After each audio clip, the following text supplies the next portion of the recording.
Nike анонсировали расцветку кортезов, вдохновленную самой быстрой бегуньей в мире Элейн Томпсон из Ямайки. Помимо вентилируемого верхника, кроссовки украшены автографом и мантрой атлета «Одна жизнь, один шанс», а на иглетах выгравированы расстояние и время ее рекордных забегов. Бостонский сникершоп Bodega совместно с отделением Vans World создает новые расцветки моделей Caballero и Half Cap. На одних присутствует змеиная кожа, а на других — грива пони. Купить можно будет начиная с 3 июня в магазине Bodega.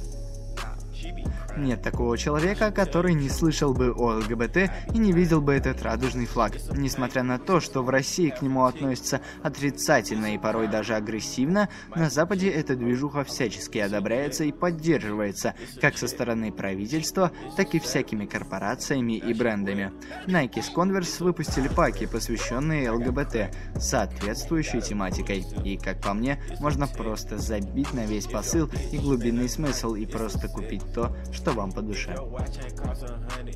Модель ASICS J-Lite 5 получает незамысловатый, но приятный colorway Reef Water, купить который можно уже сейчас в магазине Sneaker Politics за $130.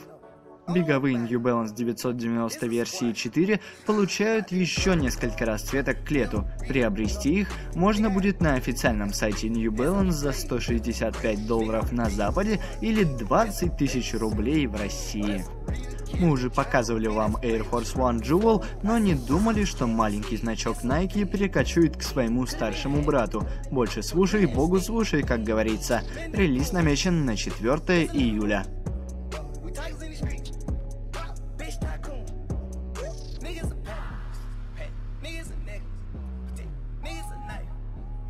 Can't fall slice.